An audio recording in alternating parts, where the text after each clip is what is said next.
Isang pamilyar na kalabog sa tarangkahan ang gumising sa diwa ni Amara. 11:00 na ng gabi. Ang pamilyar na tunog na iyon ay may kasama laging pamilyar na amoy, alak, at pamilyar na pakiramdam, isang kumot ng kaba na bumabalot sa kanyang puso. Ngunit ngayong gabi may kakaiba. Hindi lang kaba ang dala ng kanyang tatay Rolando. May dala siyang lagim. Nang buksan niya ang pinto, sumalubong sa kanya ang anyo ng isang lalaking tila tinakasan ng lahat ng kulay sa mukha. Nakasandal ito sa hamba ng pinto, nanginginig, hindi dahil sa kalasingan kundi sa matinding takot. "Tay, anong nangyari?" tanong ni Amara, hinawakan niya ito sa braso para alalayan. Malamig ang balat nito. "Ara anak di." Nagsusumamo ang tinig ni Rolando, basag at puno ng pagsisisi. "Patawarin mo ako. Patawarin mo ang tatay." Dito na nagsimula ang pamilyar na ritual. Aakayin niya ito papasok, ihahatid sa upuan, at kukuhanan ng isang basong tubig. Ngunit bago pa man niya magawa iyon, hinawakan ni Rolando ang kanyang kamay. Mahigpit. Desperado. "Wala na, Ara. Wala na lahat," bulong nito, ang mga mata ay nagmamakaawa. "Natalo ako. Natalo ako ng malaki." Napabuntong hininga si Amara. Sanay na siya. Sanay na siyang maging tagasalo sa bawat pagkakamali ng kanyang ama. "Magkano, tay? Saan na naman kayo umutang?" "Susubukan kong kausapin sila, mangangako akong magbabayad ako." Umiling si Rolando at isang butil ng luha ang pumatak mula sa kanyang mata. Hindi mo naiintindihan, anak." Huminga ito ng malalim, tila kinukuha ang lahat ng lakas sa kanyang katawan para sabihin ang mga salitang wawasak sa kanilang mundo. "Hindi pera ang isinangla ko, Ara." Tumingin ito ng diretsyo sa kanyang mga mata, at sa sandaling iyon, naramdaman ni Amara na gumuho ang sahig na kanyang kinatatayuan. "Ikaw," sabi ng kanyang ama. "Ikaw ang pusta. At natalo ako." Hindi agad na proseso ng utak ni Amara ang narinig. Para siyang nabibingi. Ang tanging naririnig niya ay ang mabilis na kabog ng sarili niyang dibdib. "Ano-anong sabi niyo, tay?" 10 milyong piso, Ara. 10 milyon ang utang ko kay Victor DeMarco, patuloy ni Rolando, tuluyan ng humagulgol. "At ang kabayaran ay 5 taon ng serbisyo mo sa kanya." Victor DeMarco. Ang pangalan ay parang kulog na umalinggaw sa maliit nilang sala. Isang pangalang kilala sa buong Pilipinas, isang bilyonaryo na nababalot ng hiwaga at madilim na tsismis. At ngayon, ang pangalang iyon ang may-ari ng kanyang buhay. Ang kanyang ama, ang lalaking dapat na nagpoprotekta sa kanya, ang siyang nagbenta sa kanya na parang isang bagay. Hindi pa man nakakabawi si Amara sa pagkabigla, may malalakas na katok silang narinig mula sa pinto. Sabay silang napalingon ni Rolando. Hindi na iyon katok ng isang lasing na ama. Iyon ay katok ng tadhana, malamig, walang awa at hindi mapipigilan. Nanginginig na binuksan ni Rolando ang pinto. 2 lalaking nakaitim na suit ang nakatayo sa labas. Ang kanilang mga mukha ay walang emosyon, ang kanilang mga mata ay matalim. Hindi sila nagsalita. Pumasok lang sila na tila pag-aari nila ang lugar. Ang isa ay lumapit kay Rolando, habang ang isa naman ay humarap kay Amara. Inilatag ng lalaki sa ibabaw ng kanilang maliit na lamisang kawayan ang isang folder. Binuksan niya ito at itinulak sa harap ni Amara. "Isang kontrata. Basahin mo at pirmahan," utos ng lalaki. Ang boses niya ay kasing lamig ng hangin sa hating gabi. Nakatitig lang si Amara sa papel. Ang mga salita ay nagsasayaw sa harap ng kanyang mga mata. Bilang kabayaran sa pagkakautang na 10 milyong piso, Z10000000, si Amara Reyes ay maglilingkod bilang contract servant sa loob ng 5 taon sa ilalim ng poder ni Victor DeMarco. Sa gilid ng kanyang paningin, nakita niya ang isa pang lalaki na marahas na hinawakan sa kwelyo ang kanyang ama. "Ano? Hahayaan mo na lang bang mapunta sa wala ang anak mo?" sigaw ng lalaki kay Rolando. "Maawa po kayo, wala po kaming pera." Pagmamakaawa ni Rolando. "Wala kaming pakialam sa pera nyo. Ang kailangan namin ay ang pirma niya," sabi ng lalaki, sabay sulyap kay Amara. "Pumirma ka, kung ayaw mong masaktan ang magaling mong ama." Iyon na. Iyon ang pumutol sa anumang natitirang pag-aalinlangan sa isip ni Amara. Sa buong buhay niya, siya ang tagapagtanggol ng kanyang ama. Siya ang nagsasakripisyo. At sa huling pagkakataon, gagawin niya ulit ito. Kinuha niya ang mamahaling pluma na iniabot sa kanya. Ang bigat nito sa kanyang kamay ay parang bigat ng buong mundo.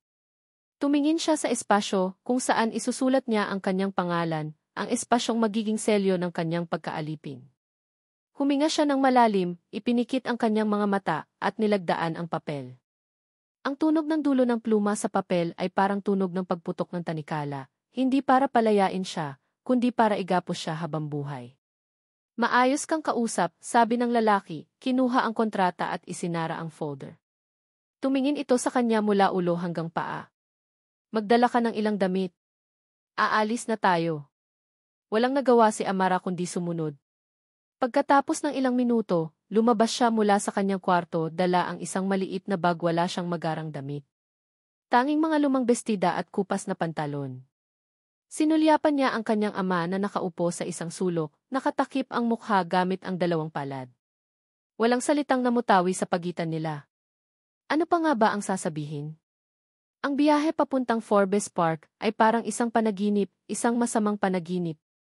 Ang maingay at magulong kalye ng Sampaloc ay dahan-dahang napalitan ng tahimik at malawak na daan na napapaligiran ng matataas na pader at malalagong puno.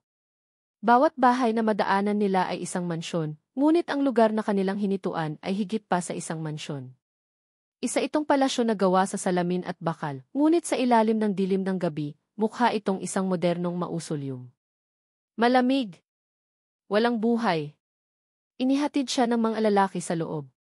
Ang entrada ay napakataas at napakalawak. Ang sahig na gawa sa itim na marmol ay kumikinang, sumasalamin sa kanyang takot na mukha. Walang katao-tao. Ang tanging naririnig niya ay ang alinggaw ng sarili niyang mga yabag. At doon, sa gitna ng kadiliman sa dulo ng pasilyo, isang anyo ang dahan-dahang lumitaw. Isang lalaking matangkad, nakasuot ng itim na damit. Habang papalapit ito sa liwanag, unti-unting nabuo ang kanyang mukha. Matangos na ilong, matalim na panga, at mga matang kasing dilim ng gabi. Walang emosyon. Walang awa. Siya si Victor DeMarco. Huminto ito sa harap niya, ang mga matay tila sinusuri ang bawat piraso ng kanyang pagkatao. Naramdaman ni Amara na para siyang isang insekto sa ilalim ng mikroskopyo. Amara Reyes, sabi nito. Ang boses niya ay malalim at dumadagundong, naglalaman ng kapangyarihan at pagkasuklam. Hindi iyon tanong, kundi isang pahayag. Hindi nakasagot si Amara. Tanging pagtango lang ang nagawa niya. Isang sarkastikong ngiti ang gumuhit sa labi ni Victor DeMarco, ngunit hindi ito umabot sa kanyang mga mata. Lumapit pa ito ng kaunti, sapat na para maamoy niya ang mamahaling pabango nito na maihalong pait. At sa isang tinig na kasing lamig ng yelo, binigkas nito ang mga salitang magiging simula ng kanyang kalbaryo. Simula ngayon, pagmamay-ari ko ang buhay mo. Pagkatapos noon, may inihagis ito sa kanyang paanan. Isang set ng kulay abong uniforme ng katulong. Simple, walang korte, at nakakababa ng pagkatao. Itinuro nito iyon gamit ang kanyang baba. Isuot mo yan, utos nito, bago tumalikod at maglakad palayo. Iniiwan si Amara na nakatayo sa gitna ng malawak at malamig na mansyon. Bago ito tuluyang maglaho sa dilim, huminto ito at nagsalita ng hindi lumilingon. Bukas, magsisimula ang impyerno mo. Ang mga salita ni Victor DeMarco ay patuloy na umalinggaw sa isip ni Amara, mas malamig at mas matalim pa kaysa sa marmol na sahig na kanyang kinatatayuan. Bukas, magsisimula ang impyerno mo. Iniwan siyang mag-isa sa gitna ng malawak na entrada, yakap-yakap ang kulay abong uniforme na parang isang basahan. Bawat sulok ng mansyon ay tila may sariling anino, bawat katahimikan ay may bigat na dumadagan sa kanyang dibdib. Ito na ba ang magiging kulungan niya sa susunod na 5 taon? Isang matandang babae na may mabait na mukha at buhok na halos puti na ang lahat ang siyang lumapit sa kanya. Nakasuot din ito ng uniforme, ngunit mas maayos at may otoridad ang kanyang dating. Ako si Elida, ang head housekeeper, mahinahon niyang sabi. Halika, ihatid na kita sa magiging silid mo. Walang salitang sumunod si Amara. Dinala siya ni Manang Elida sa isang pasilyo sa likurang bahagi ng mansyon, papunta sa mga silid ng mga katulong. Maliit ang kwarto, sapat lang para sa isang bakal na kama at isang maliit na aparador. Malinis, ngunit walang anumang palamuti o bakas ng buhay. Nang iwanan siya ni Manang Elida, niyakap ni Amara ang kanyang mga tuhod at doon, sa katahimikan ng kanyang bagong selda, tahimik siyang umiyak hanggang sa makatulog. Kinabukasan, nagsimula ang impyerno. Ang unang sinag ng araw ay hindi pa man sumisikat nang gisingin siya ni Manang Elida. Ang uniporme ay magaspang sa kanyang balat, isang palagi ang paalala ng kanyang bagong katayuan. Ang unang araw niya ay napuno ng mga utos at mga patakaran. Bawal mag-ingay. Bawal humawak sa anumang personal na gamit ni Sir Victor. Bawal pumasok sa West Wing ng mansyon. Ang listahan ay walang katapusan. Nasa kalagitnaan siya ng pagpupunas ng alikabok sa isang mahabang mesa sa dining hall nang maramdaman niya ang biglang paglamig ng hangin. Lahat ng ibang kasambahay ay biglang tumahimik at yumuko. Pag-angat niya ng tingin, nakita niya si Victor DeMarco na papasok, suot ang isang mamahaling itim na business suit. Dala-dala niya ang aura ng kapangyarihan at panganib. Dumiretso ito sa dulo ng mesa at umupo, habang nanginginig na inilapag ng isang katulong ang isang tasa ng kape. Hindi ito tiningnan ni Victor. Ang mga mata niya ay nakapako kay Amara. Ikaw, sabi niya, ang boses ay walang kabuhay-buhay. Lumapit ka. Dahan-dahang lumapit si Amara, ang puso niya ay kumakabog ng malakas sa kanyang dibdib. Huminto siya ilang hakbang mula sa kanya. Kinuha ni Victor ang tasa ng kapeng bagong timpla, tiningnan ito, at sa isang kilos na tila wala lang, binitiwan niya ito.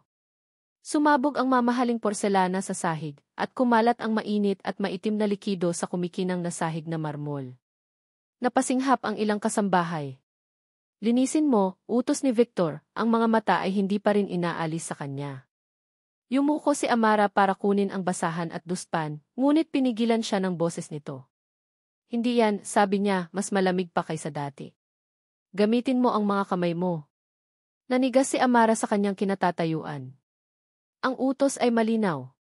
Hindi ito tungkol sa paglilinis. Ito ay tungkol sa pagpapahiya. Sa harap ng lahat, gusto nitong durugin ang anumang natitira sa kanyang dignidad. Naramdaman niya ang mga mata ng ibang katulong sa kanyang likuran, ang iba'y naaawa, ang iba'y natutuwa. Walang pagpipilian. Dahan-dahan siyang lumuhod sa malamig na sahig. Naramdaman niya ang init ng kapeng tumatago sa kanyang palad habang pinupulot niya ang bawat basag na piraso ng porselana. Ang bawat piraso ay parang hiwa sa kanyang puso. Nang matapos siya sa mga bubog, ginamit niya ang kanyang mga kamay para punasan ang malagkit na kape sa sahig. Hindi siya umiyak. Hindi siya nagmakaawa. Pinigilan niya ang lahat ng emosyon, isinara ang kanyang sarili sa isang lugar kung saan hindi siya kayang abutin ng sakit.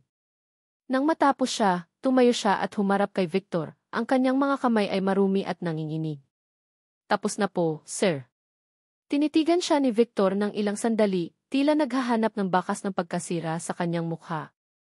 Nang wala itong makita, isang bahagyang inis ang gumuhit sa mukha nito. Tumayo ito at umalis ng walang imik, iniiwan si Amara na nakatayo roon, amoy kape at kahihiyan. Kinahapunan, inutusan siya ni Manang Elida na magpunas ng alikabok sa mga muebles sa isang mahabang pasilyo. Habang naglalakad, naligaw siya at napunta sa isang bahagi ng mansyon na tila nakalimutan na ng panahon. Ang mga gamit ay nababalutan ng puting tela at makapal ang alikabok sa sahig. Ito siguro ang ipinagbabawal na West Wing. Tahimik dito. Isang uri ng katahimikan na mabigat at malungkot. Sa dulo ng pasilyo, may isang pintong bahagyang nakabukas. Dahil sa kuryosidad, sinilip niya ang loob. Isa itong silid-aklatan, ngunit ang nakakuha ng kanyang pansin ay ang isang malaking larawan na nakasabit sa ibabaw ng tsiminya. Isa itong portrait ng isang napakagandang babae. Ang kanyang ngiti ay tila nagbibigay liwanag sa buong silid, at ang kanyang mga mata ay puno ng buhay at saya. Ang kanyang kagandahan ay malayo sa lamig at dilim ng mansyong ito. Sino kaya siya? Ano ang koneksyon niya sa malupit na si Victor DeMarco? Nakatitig siya sa larawan, nabighani, ng isang boses ang pumunit sa katahimikan sa kanyang likuran. Anong ginagawa mo rito? Halos mapatalon si Amara sa gulat. Paglingon niya, si Victor ay nakatayo sa may pinto, ang kanyang mukha ay nababalutan ng isang galit na hindi pa niya nakikita dati. Hindi ito ang malamig na galit kaninang umaga. Ito ay mainit, marahas, at nakakatakot. Ang mga mata niya ay nakatutok, hindi sa kanya, kundi sa larawan sa likod niya. Sir, pasensya na po. Naligaw lang po ako di. Nanginginig niyang sabi. Sinabi ko ng bawal dito, sigaw nito, ang boses ay umalinggaw sa buong silid. Lumapit ito sa kanya, ang bawat hakbang ay mabigat. Wala kang karapatang tumapak sa lugar na ito. Wala kang karapatang tumingin sa kanya. Hinawakan nito ng mahigpit ang kanyang braso at kinalagkad siya palabas. Huwag na huwag mong dudungisan ng presensya mo ang alaala niya. Naintindihan mo? Itinulak siya nito palabas ng silid at malakas na isinara ang pinto. Naiwan si Amara sa pasilyo, nanginginig sa takot, ang sakit ng pagkakahawak ni Victor ay nanunuot sa kanyang braso. Ngayon, sigurado na siya. Ang mansyong ito ay hindi lang bahay ng isang malupit na tao.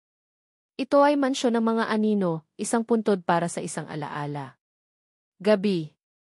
Bumalik si Amara sa kanyang maliit na silid, ang katawan ay pagod at ang puso ay basag. Pakiramdam niya ay tumanda siya ng 10 taon sa loob lang ng isang araw. Humiga siya sa kama, ngunit hindi siya makatulog. Ilang sandali pa, sa gitna ng malalim na katahimikan ng gabi, isang tunog ang kanyang narinig. Mahina sa simula, pagkatapos ay lumakas. Isang ungol na puno ng sakit. At pagkatapos, isang sigaw. Isang sigaw na nagmumula sa kaibuturan ng isang kaluluwang naghihirap. Napabalikwas ng bangon si Amara. Ang sigaw ay nagmula sa direksyon ng silid ni Victor. Kasunod ng sigaw, narinig niya ang isang pangalan, sinabi ng paulit-ulit sa isang tinig na basag at desperado. Mika! Mika! Patawarin mo ko. Mika, Lee. Dahil sa awa at sa isang kakaibang pag-aalala, bumangon si Amara. Dahan-dahan niyang binuksan ang kanyang pinto at sumilip sa pasilyo. Sinundan niya ang tunog. Ang pinto ng master's bedroom ay bahagyang nakabukas. Sumilip siya sa maliit na siwang. Doon, sa ibabaw ng malawak na kama, nakita niya si Victor DeMarco, hindi bilang isang halimaw, kundi bilang isang taong nasasaktan. Siya'y binabangungot, gumagalaw-galaw, basang-basa ng pawis, ang mukha ay puno ng sakit habang patuloy na binibigkas ang pangalang iyon. Mika Lee. Nagising si Victor na tila siya'y umahon mula sa isang malalim at madilim na karagatan. Basang-basa ng pawis ang kanyang likod, at ang puso niya ay kumakaripas pa rin sa pagtakbo. Ang panaginip. Ang parehong panaginip gabi-gabi.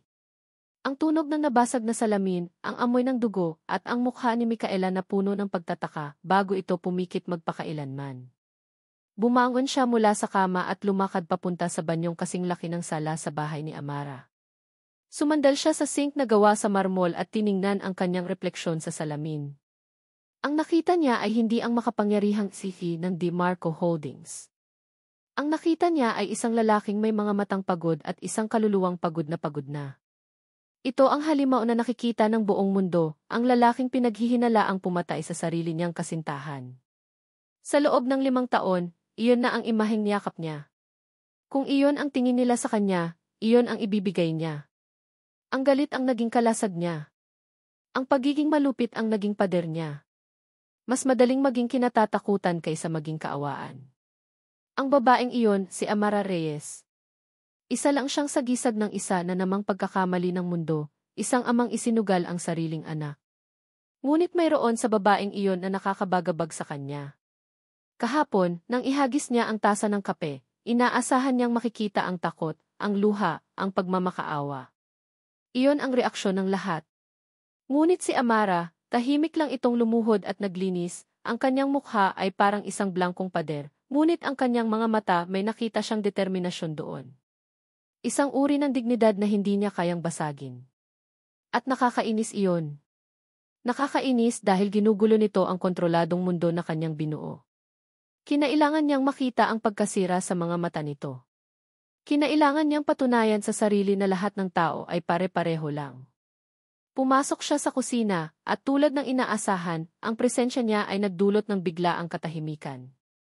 Lahat ay yumuko maliban sa isang tao. Si Amara, na nag-aayos ng mga plato sa mesa, ay nag-angat ng tingin at saglit na nagtama ang kanilang mga mata. Isang saglit lang iyon, ngunit sapat na para makita niya ulit iyon, ang tahimik na pagsuway sa ilalim ng panlabas na pagsunod.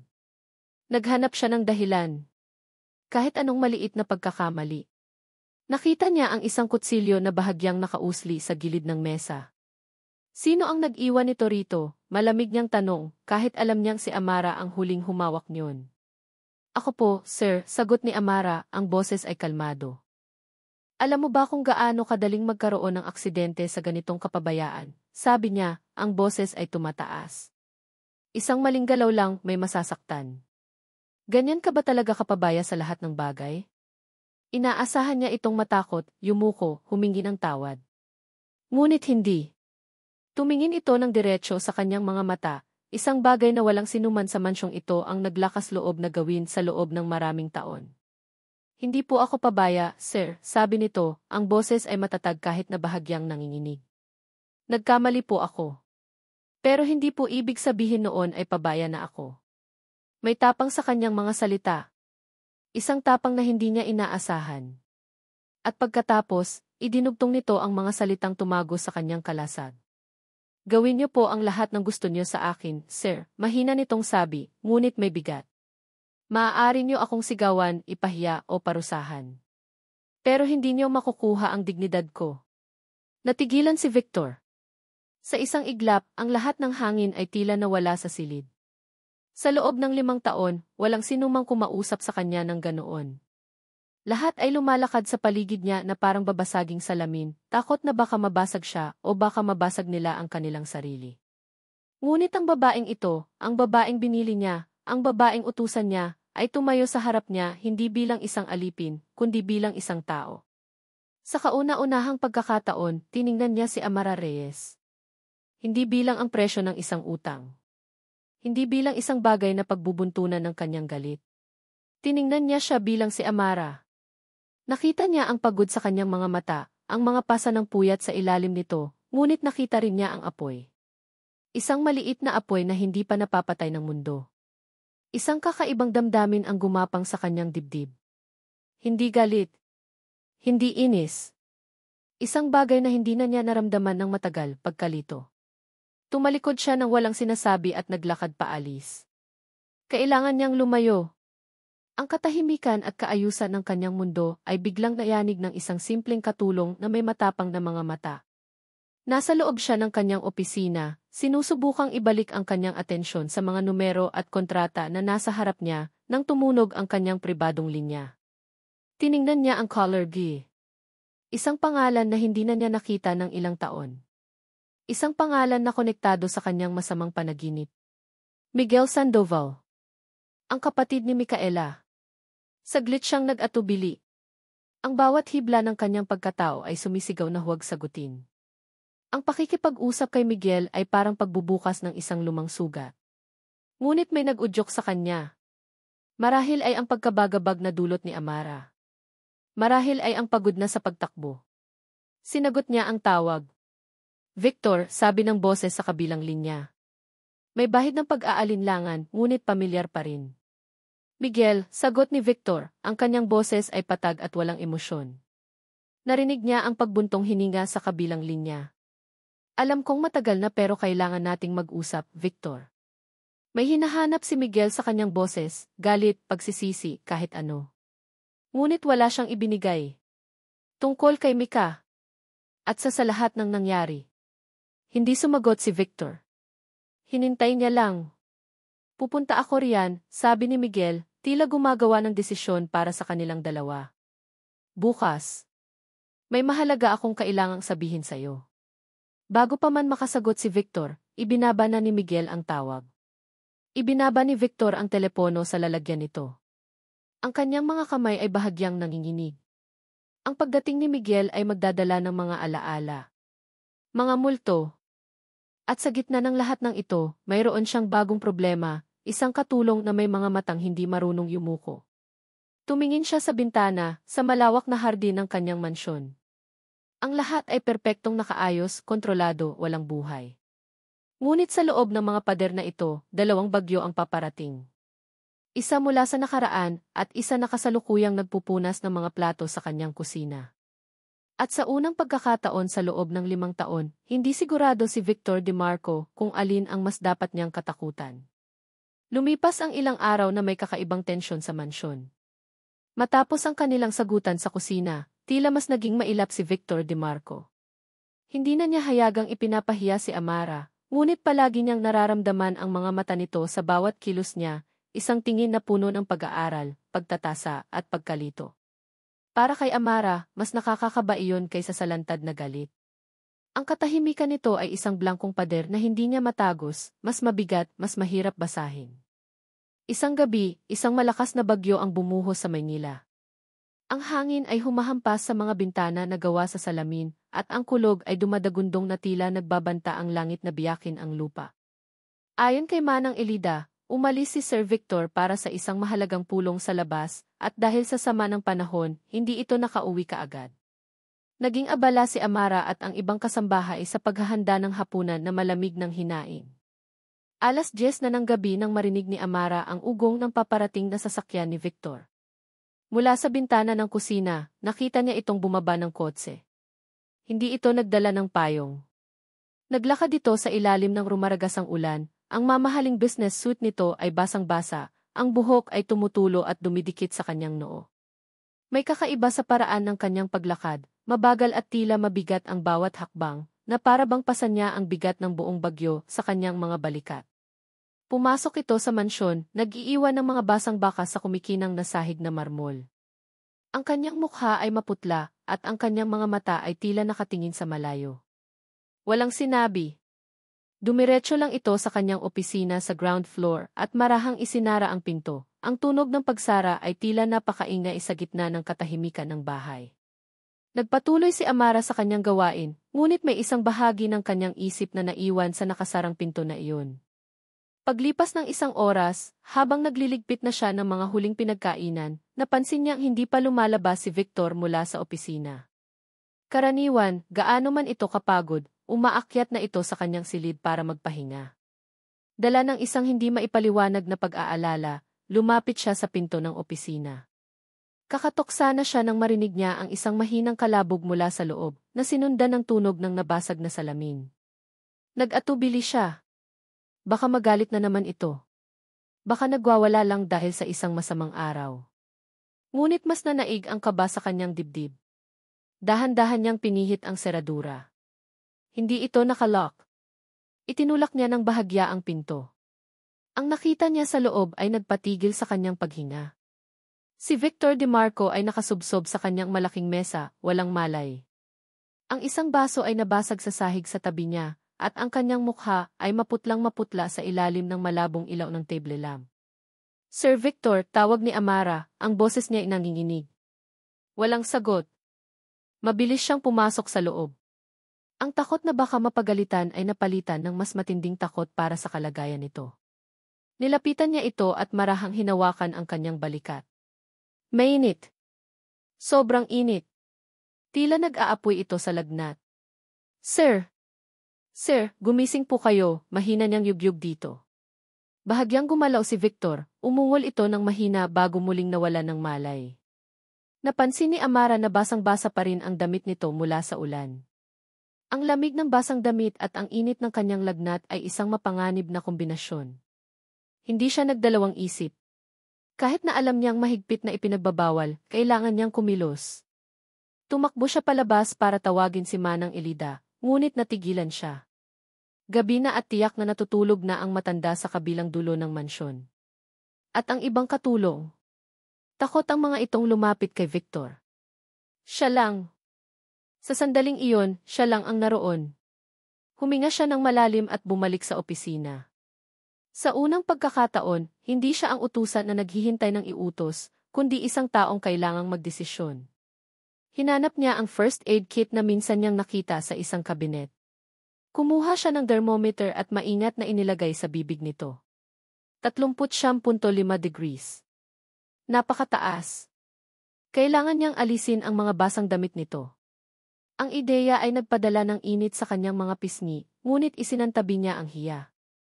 Buhay nito ang nakataya. Sa buong lakas niya, maingat niyang inalalayan si Victor para maisandal sa upuan. Hinubad niya ang basang coat at mamahaling long-sleeved shirt nito. Habang ginagawa niya iyon, hindi niya maiwasang mapansin ang mga peklat sa braso at balikat nito, mga luma, kupas na peklat na tila may sariling kwento ng karahasan. Pagkatapos, tumakbo siya sa kusina, kumuha ng isang plangganang maligamam na tubig at isang malinis na bimpo. Bumalik siya at maingat na pinunasan ang noo, lieg at braso nito. Ang balat nito na karaniway tila bato ay malambot at nanghihina ngayon sa ilalim ng kanyang mga kamay. Nawala ang halimaw. Ang natira ay isang lalaking naghihirap at walang kalaban-laban. Dito, sa ilalim ng mahinang ilaw, nakita niya ang mga linya ng pagod sa paligid ng mga mata nito, ang bahagyang pagkunot ng noo kahit walang malay, na para bang kahit sa pagtulog ay binabagabag pa rin siya. Pinainom niya ito ng gamot na pampababa ng lagnat. Magdamag siyang nagbantay, paulit-ulit na pinupunasan ang noo nito, tinitiyak na komportable ito. Sa gitna ng gabi, nagsimula itong managinip. Gumalaw-galaw ito at isang ungol ng matinding sakit ang kumawala sa mga labi nito. At pagkatapos, sa isang iglap, hinawakan nito ang kanyang kamay. Ang pagkakahawak nito ay hindi marahas, ito'y mahigpit at desperado, na para bang siya ang tanging bagay na mapanghahawakan nito sa gitna ng isang malakas na agos. Nagulat si Amara, ngunit hindi niya binawi ang kanyang kamay. Mikak, bulong nito, ang pangalan ay basag at puno ng pighati. Patawarin mo, Cody. Nakatitig lang si Amara sa mukha nitong puno ng sakit. Ang puso niya ay nakaramdam ng isang emosyon na hindi niya inaasahan, awa. Isang malalim at nakakapanlambot na awa. Patawarin mo, Cody. Ulit nito, mas malinaw ngayon, at isang butil ng luha ang gumulong mula sa gilid ng mata nito. Hindi kita nailigtas. Hindi kita nailigtas. Ang mga salitang iyon ay tumama kay Amara na parang kidlat. Hindi iyon ang salita ng isang mamamatay tao. Iyon ang salita ng isang taong sawi. Isang taong sinisisi ang sarili sa isang trahedyang hindi niya napigilan. Sa sandaling iyon, ang lahat ng takot at galit na naramdaman niya para kay Victor ay napalitan ng isang malalim na pagkalito at awa. Hinayaan niyang hawakan nito ang kanyang kamay hanggang sa muling huminahon ang paghinga nito at bumalik sa mahimbing na pagkakatulog. Hindi niya namalayan na, dahil sa pagod at puyat, nakatulog na rin pala siya habang nakaupo sa silya, ang kanyang ulo ay nakasandal sa mesa, at ang kanyang kamay ay nananatiling hawak ng lalaking pinagsisilbihan niya. Nagising si Amara sa pakiramdam na may nakatitig sa kanya. Dahan-dahan niyang iminulat ang kanyang mga mata. Ang unang sinag ng araw ay pumapasok na sa siwang ng mga kortina, nagbibigay ng malambot na liwanag sa silid. At doon, nakita niya si Victor, gising na, nakaupo ng tuwid sa kanyang silya. Ang lagnat nito ay tila humupa na, ngunit ang kanyang mukha ay blanko. Ang mga mata nito ay hindi nakatingin sa kanya, kundi sa kanilang mga kamay na magkahawak pa rin sa ibabaw ng mesa. Naramdaman ni Amara na namula ang kanyang buong mukha. Agad niyang binawi ang kanyang kamay na para siyang napaso. Sir, pasensya na po. Nakatulog po ako di. Nag-angat ng tingin si Victor. Ang kanyang mga mata ay mahirap basahin, isang pinaghalong gulat, pagkalito, at isang emosyon na hindi niya mapangalanan. Bubuka na sana ang bibig nito para magsalita ng click. Ang tunog ng dahan-dahang pagbukas ng pinto ng opisina ang pumutol sa kanilang dalawa. Sabay silang napalingon. Isang lalaking matangkad at nakasuot ng eleganteng polo ang nakatayo roon. May dala itong ngiti sa kanyang labi, ngunit ang ngiting iyon ay naglaho nang makita ang eksena sa harap niya, si Victor na gusot ang damit at halatang kagigising lang, at si Amara na nakatayo sa tabi nito na may bakas pa ng pagkatuliro sa mukha. Ang mga mata ng lalaki ay lumipat mula kay Victor, papunta kay Amara, at muli sa kanilang dalawa, tila kinukwenta ang lahat sa isang tingin. Victor, sabi ng lalaki, ang boses ay kalmado ngunit may pahiwatig ng pagtataka. Si Miguel to, mukhang may naistorbo yata ako. Ang hangin sa loob ng opisina ay biglang naging mabigat at siksik, tila ninakaw ng bagong dating ang lahat ng oxygen. Mabilis na binawi ni Amara ang kanyang kamay mula sa pagkakahawak ni Victor na para siyang napaso ng apoy. Ang init ng hiya ay gumapang sa kanyang mga pisngi. Si Victor, sa kabilang banda, ay tila isang pader na yelo na muling tumigas. Ang bahagyang pagkalito sa kanyang mga mata kanina ay nawala, napalitan ng pamilyar na lamig at distansya. Mabilis siyang tumayo, inayos ang gusot niyang damit, at hinarap ang bisita na tila walang nangyari. Miguel, sabi ni Victor, ang boses ay patag at walang anumang emosyon. Masyado kang maaga. Ang lalaking nagngangalang Miguel ay ngumiti, isang ngiting magalang ngunit ang mga mata ay matamang nag-oobserba. Pasensya na. Alam kong hindi ako nagpasabi ng maayos. Nag-aalala lang ako mula pa kagabi dahil sa bagyo. Lumipat ang tingin nito kay Amara. Mukhang may naantala akong mahalagang usapan. Bago pa man makasagot si Amara, si Victor na ang sumabat, ang tingin ay mariing ipinukol sa kanya. Tapos na ang trabaho mo rito. Lumabas ka na. Ang utos ay malupit at walang bakas ng lalaking inalagaan niya buong gabi. Walang imik na yumuko si Amara at mabilis na lumabas ng silid, dala-dala ang kahihiyan at isang panibagong pagkalito. Ang Victor na naghihirap at bumubulong ng pangalan ni Mika ay biglang naglaho. Ang kaharap niya kanina ay ang malupit at walang pusong si Sir Victor DeMarco, ang amo niya, ang may-ari ng buhay niya. Ang pag-aalaga niya buong gabi ay tila isang kahibangan lamang. Kinahapunan, inutusan siya ni Manang Elida na mag-trim ng mga nalantang bulaklak sa hardin. Ang trabaho ay isang malugod na pagtakas mula sa loob ng mansyon. Ang sariwang hangin at ang amoy ng lupa ay bahagyang nagpakalma sa naguguluhan niyang isip. Habang abala siya sa pagpuputol ng mga rosas, isang anino ang tumabon sa kanya. Magandang hapon. Napalingon si Amara. Si Miguel Sandoval, ang bisita ni Victor kanina, ang nakatayo roon, may dalang isang mainit at palakaibigang ngiti. Hindi tulad ni Victor, ang ngiti nito ay umaabot sa kanyang mga mata, nagpapahiwatig ng kabaitan. Magandang hapon po, sir, magalang niyang sagot, bahagyang yumuko. Huwag mo na akong tawaging sir. Miguel na lang, sabi nito. Nakita kita kanina sa opisina ni Victor. Ako si Miguel Sandoval, kapatid ako ni Micaela. Ang pangalan ni Micaela ay nagdulot ng isang kurot sa puso ni Amara. Naalala niya ang larawan sa West Wing at ang mga salitang puno ng pighati na binulong ni Victor sa kanyang panaginip. Tumingin siya kay Miguel at nakita niya ang bahid ng lungkot sa mga mata nito. Nakikiramay po ako, mahina niyang sabi. Salamat, sagot ni Miguel, ang kanyang mga mata ay tila nakatingin sa malayo. 5 taon na, pero parang kahapon lang. Siya ang nag-iisang kapatid ko. Huminga ito ng malalim bago muling ibinalik ang tingin kay Amara. Ikaw si Amara, hindi ba? Bago ka lang dito. Tumango si Amara. Opo. Ingatan mo ang sarili mo rito, Amara, sabi ni Miguel, ang boses niya ay bumaba na tila isang sikreto. Ang mansyong ito marami itong itinatagong lungkot. Tumingin ito sa direksyon ng bintana ng opisina ni Victor. At si Victor hindi siya madaling tao. Nakinig lang si Amara, hindi alam ang sasabihin. Alam kong mabuti kang tao. Nakikita ko sa mga mata mo, patuloy ni Miguel, ang kanyang boses ay puno ng sinseridad. Kaya bilang isang kaibigan, magbibigay ako ng isang payo. Lumapit ito ng bahagya, at ang kanyang ngiti ay napalitan ng isang seryosong ekspresyon. Mahirap mahalin ang isang tao na may itinatagong dilim sa puso. Ang mga salita ay tumarak sa isip ni Amara. Itinatagong dilim. Ang biglaang pagsabog ng galit ni Victor, ang mga peklat sa katawan nito, ang pagbabawal nito sa West Wing. Ang lahat ng iyon ay tila mga piraso ng isang palaisipan na hindi niya mabuo. Ngunit ang mga salita ni Miguel ay nagbigay ng isang posibleng at nakakatakot na kasagutan. Aano po ang ibig niyong sabihin? Naglakas loob siyang magtanong.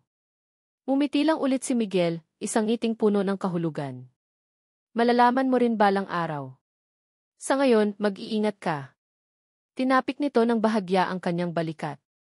Kung kailangan mo ng kausap, huwag kang mag-atubiling hanapin ako. Pagkatapos ay tumalikod na ito at naglakad pabalik sa loob ng mansyon, iniiwan si Amara na mas lalong gulong-gulo ang isip. Sino ang paniniwalaan niya? Ang lalaking nagpakita ng kahinaan sa gitna ng kanyang lagnat, o ang mabait na kapatid ng babaeng namatay na nagbibigay ng babala? Bago pa man niya maproseso ang lahat, isang malakas na boses ang pumunit sa kanyang pag-iisip. Amara! Si Victor ay mabilis na naglalakad papalapit mula sa mansyon, ang kanyang mukha ay kasing dilim ng paparating na unos. Ang bawat hakbang niya ay madiin at puno ng galit. Huminto ito sa harap niya, ang kanyang anino ay ganap na tumatakip sa kanya. Anong sinabi niya sa'yo? Tanong nito, ang panga ay matigas. O wala po, sir. Nagpakilala lang po siya. Huwag kang magsisinungaling sa akin, sigaw nito, at sa isang mabilis na kilos, hinawakan nito ng mahigpit ang kanyang braso. Anong karapatan mong kausapin siya?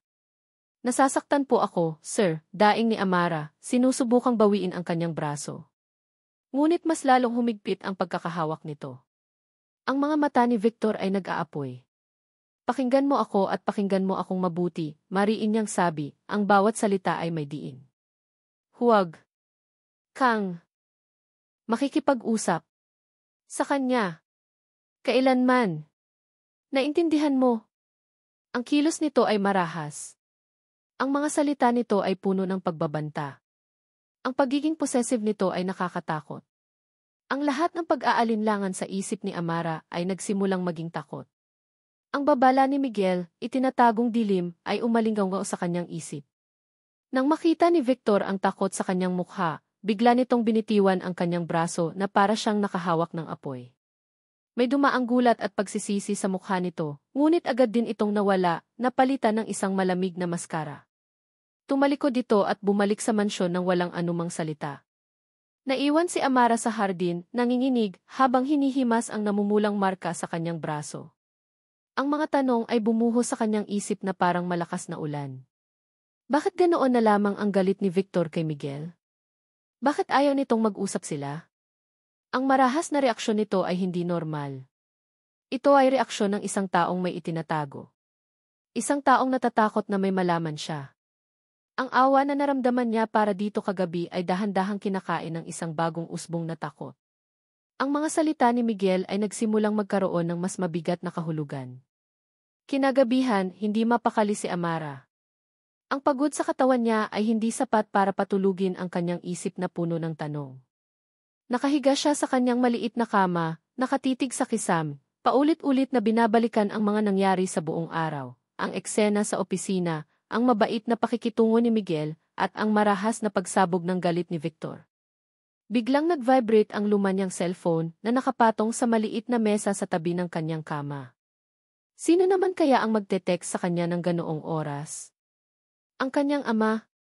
Bihira iyong mag-text maliban na lang kung mangangailangan ng pera. Kinuha niya ang cellphone. Isang mensahe mula sa isang numerong hindi rehistrado. Nanginginig ang kanyang mga daliri habang binubuksan niya ito. Ang mga salita sa screen ay tila tumalon at sumampal sa kanya. Kung gusto mong malaman ang totoong nangyari kay Micaela, mag-ingat ka sa taong pinagsisilbihan mo.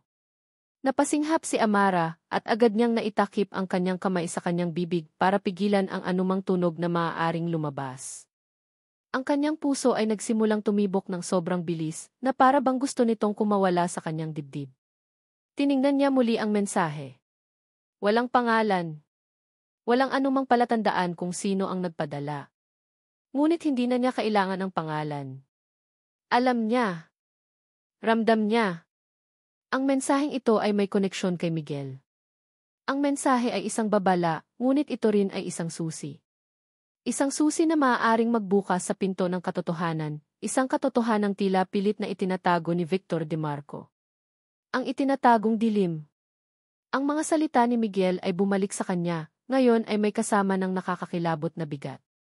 Ang totoong nangyari kay Micaela. Ano nga ba ang totoong nangyari? Ang alam lang ng publiko ay namatay ito sa isang aksidente. Ngunit ang mensaheng ito ay nagsasabing may higit pa roon. At ang taong pinagsisilbihan niya. Si Victor. Siya ba ang dilim na iyon? Ang galit nito, ang mga peklat, ang pighati sa kanyang mga panaginip, hindi na iyon mukhang ordinaryong pagluluksa lamang. Nagsimula itong magmukhang pagsisisi ng isang may kasalanan. Isang malamig na takot ang gumapang sa kanyang buong katawan. Natutulog siya sa ilalim ng bubong ng isang lalaking posibleng may kinalaman sa pagkamatay ng babaeng minahal nito. Ang kontratang pinirmahan niya ay hindi na lang isang kontrata ng pagiging katulong. Ito na ngayon ay parang isang sentensyang kamatayan.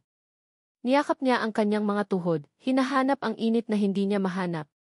Ang mansyong ito ay hindi na lang mansyon ng mga anino. Ito ay isang hawla.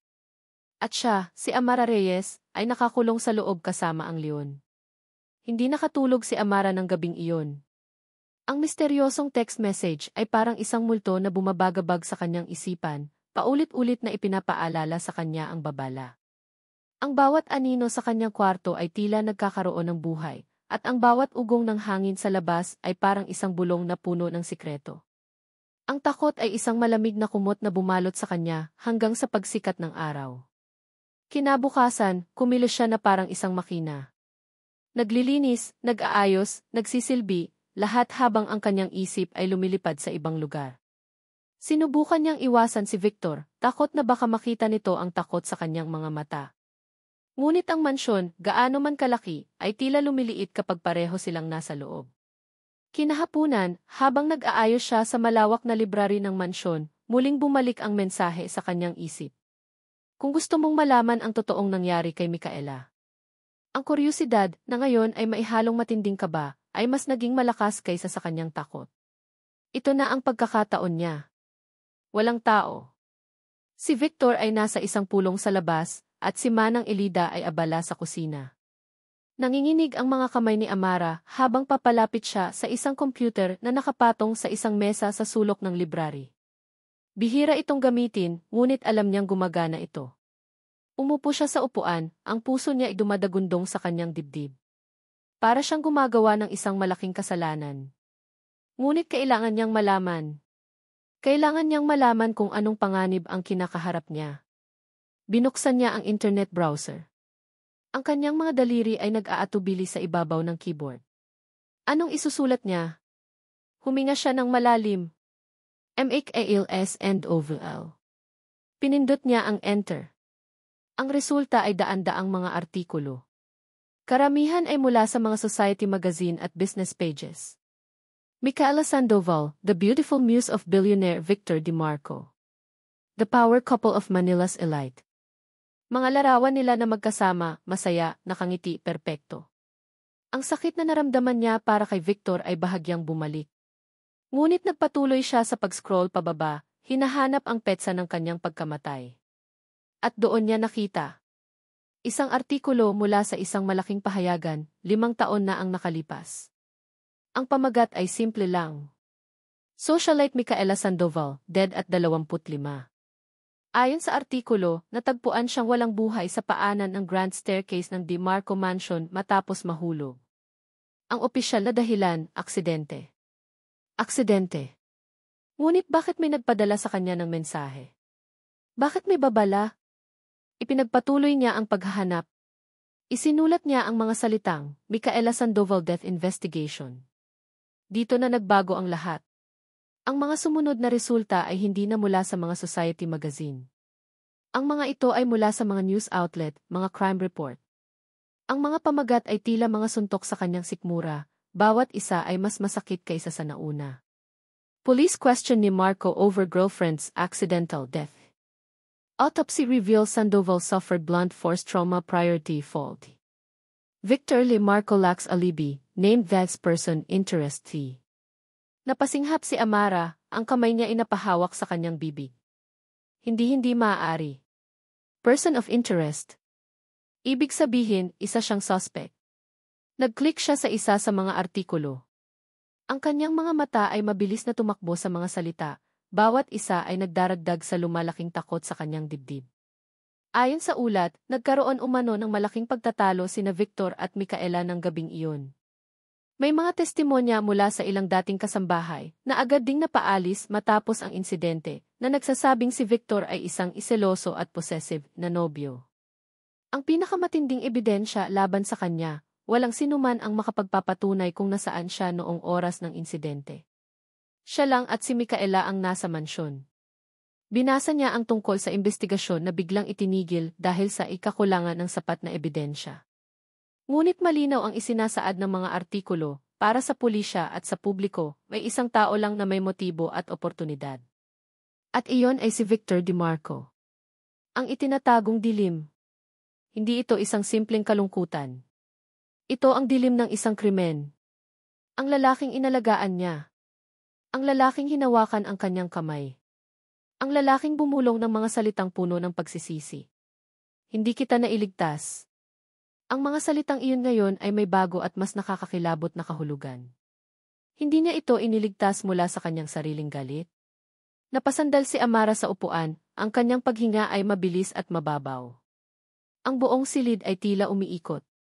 Ang mansyong ito ay hindi lang isang kulungan. Ito ay isang crime scene. At siya ay nakatira kasama ang pangunahing suspect. Biglang may narinig siyang yabag sa labas ng library. Mabilis, ngunit huli na ang lahat. Bago pa man niya maisara ang browser, bumukas ang pinto. Si Victor DeMarco ay nakatayo roon. Ang kanilang mga mata ay nagtama. Nakita ni Victor ang matinding takot at pagkabigla sa mukha ni Amara. At pagkatapos, ang tingin nito ay dahan-dahang bumaba sa computer screen na nasa harap niya. Ang screen na puno ng mga pamagat na pumatay sa kanyang reputasyon 5 taon na ang nakalipas. Ang katahimikan sa pagitan nila ay nakakabingi. Walang nagsalita. Hindi na kailangan. Nakita ni Victor ang lahat. At nakita ni Amara ang pagbabago sa mga mata nito.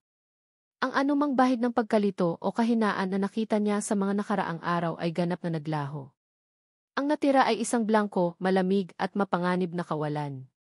Ang katahimikan nito ay hindi na lamang katahimikan. Ito ay isang pag-amin. Sa sobrang kaba, aksidenteng nasagi ni Amara ang isang makapal na libro sa gilid ng mesa. Nahulog ito sa sahig na may malakas na kalabog, sinisira ang tensyonadong katahimikan. Dali-dali siyang yumuko para pulutin ito, nais na lamang niyang magtago, maglaho. Ngunit nang iangat niya ang kanyang ulo, natigilan siya. Si Victor ay nakatayo na ngayon sa mismong harapan niya. Ilang pulgada na lang ang layo. Ang kanyang anino ay ganap na bumabalot sa kanya. Dahan-dahan itong yumuko, hindi para tulungan siya, kundi para maging magkalebel sila. Ang hininga nito ay mainit sa kanyang pisngi habang bumubulong ito sa kanyang tainga. Ang bawat salita ay isang patak ng lason. Ngayon alam mo na di. Ang boses nito ay mahina, ngunit mas nakakatakot kaysa sa anumang sigaw. Natatakot ka na ba sa akin? Nakatayo si Victor sa dilim ng pasilyo, pinagmamasdan ang figura ni Amara na nanginginig sa sahig ng library. Nakita niya ito. Ang sandaling iyon nang ang lahat ng kulay ay nawala sa mukha nito. Ang sandaling iyon nang ang pagkaawa at pag-aalala sa mga mata nito ay napalitan ng dalisay na takot. Ang takot na pamilyar sa kanya, ang parehong takot na nakita niya sa mga mata ng lahat ng tao sa loob ng 5 taon.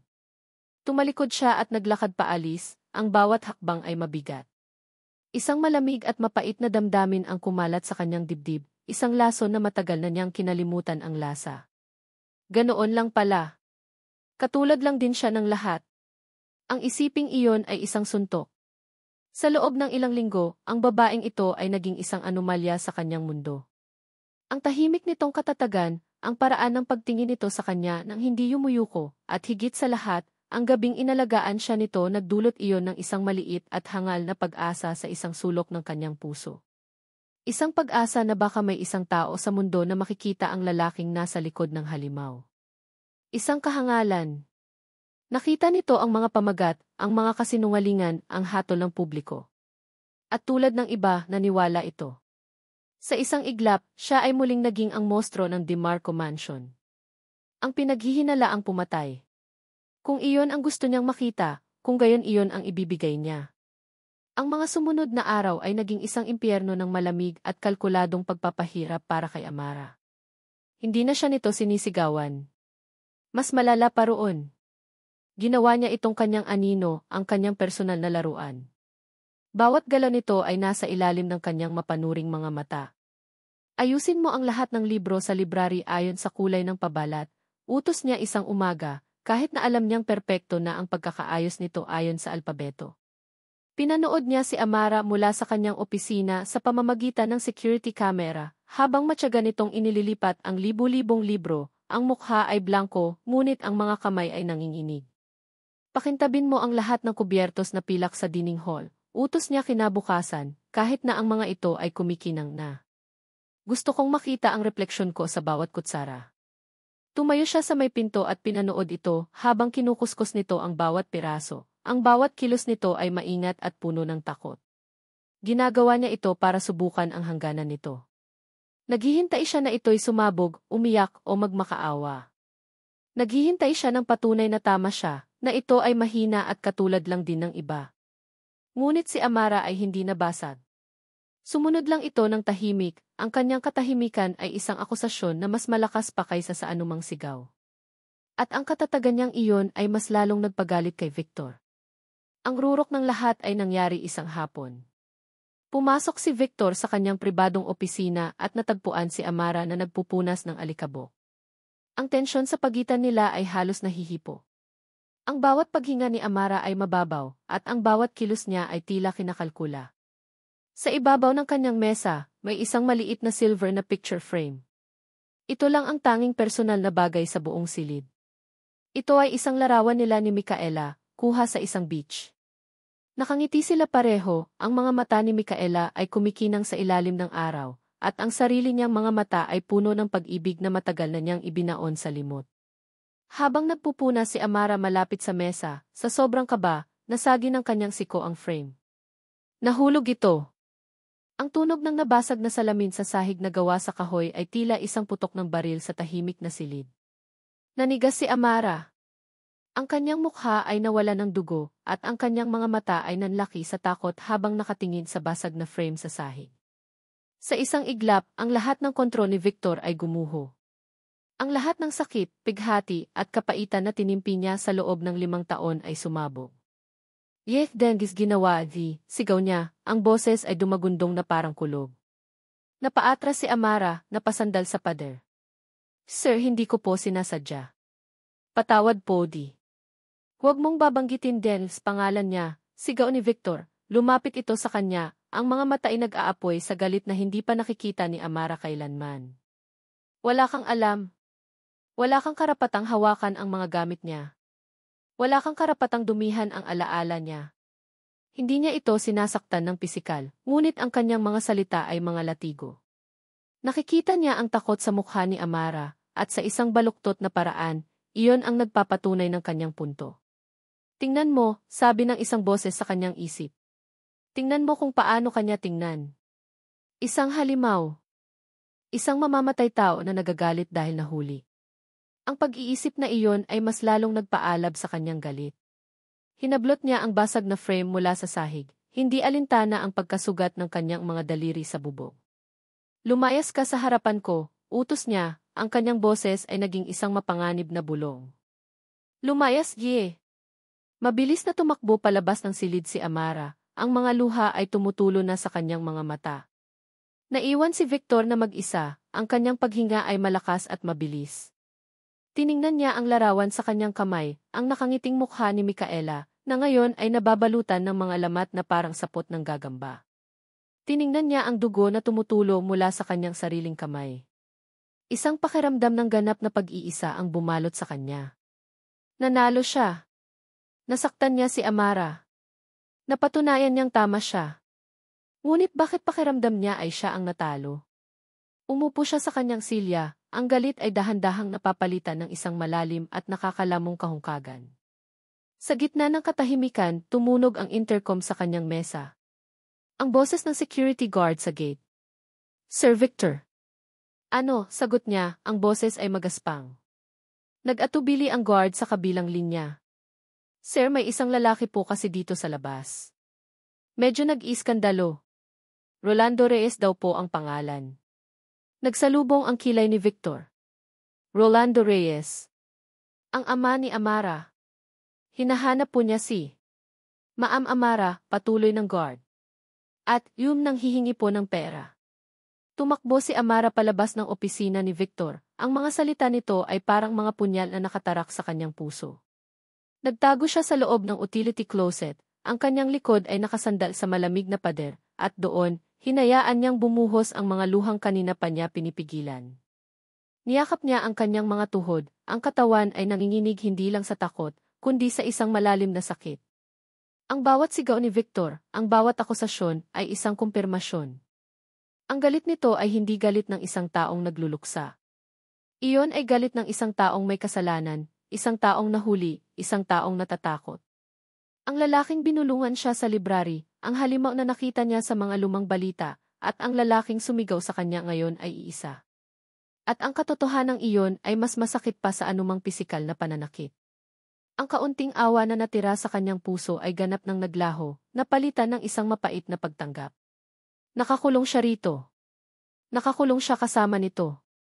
Pinunasan niya ang kanyang mga luha. Kailangan niyang maging matatag. Hindi siya maaaring magpakita ng kahinaan. Hindi sa harap nito. Lumabas siya mula sa closet at sinubukang bumalik sa kanyang mga gawain. Ang kanyang mukha ay isang maskara ng kawalan ng emosyon, kahit na ang loob niya ay durog na durog. Ilang sandali pa, narinig niya ang intercom na tumunog sa pasilyo, sinundan ng mabilis na mga yabag. Nakita niya si Manang Elida na nagmamadaling lumabas, ang mukha ay puno ng pag-aalala. Ngunit hindi siya ang pinuntahan nito. Dumiretso ito sa opisina ni Victor. Maya-maya lang, narinig niya ang malakas na boses ni Victor, mas galit kaysa kanina. Isang masamang kutob ang gumapang sa dibdib ni Amara. Anong nangyayari? Hindi niya na kailangang maghintay ng matagal para sa sagot. Mabilis na bumukas ang pinto si Victor DeMarco ay lumabas, ang mukha ay isang maskara ng matinding galit. Ang mga mata niya ay agad na hinanap si Amara sa pasilyo. Nang makita siya, naglakad ito papalapit, ang bawat hakbang ay madiin at puno ng pagbabanta. Hinawakan nito ng mahigpit ang kanyang braso, ang parehong braso na sinaktan nito kanina sa hardin. Sumama ka sa akin, utos nito, ang boses ay malamig at walang anumang emosyon. Kinalagkad siya nito palabas ng mansyon, papunta sa malawak na driveway sa harap. Habang papalapit sila sa malaking tarangkahan, narinig ni Amara ang isang pamilyar na boses. Isang boses na nagdulot sa kanya ng kahihiyan at sakit. Palabasin niyo ang anak ko. Binabayaran kayo ng malaki ng amo niyo para saktan siya. Kailangan ko siyang makausap. Ang kanyang ama. Si Tatay Rolando. Nakita niya ito sa labas ng gate, nakikipagtalo sa mga security guard. Ang damit nito ay luma, ang buhok ay magulo, at amoy alak ito kahit sa malayo. Nag-iiskandalo ito, lumilikha ng eksena sa harap ng marangyang mansyon. Nang makita siya nito na kinalagkad ni Victor, mas lalo itong nagsisigaw. Ayan na siya. Ara, anak. Huwag kang mag-alala, ilalabas ka ni tatay dito. Sabihin mo sa kanila. Sabihin mo sa kanila kung paano kanila pinapahirapan. Napatigil ang mundo ni Amara. Ang kanyang ama.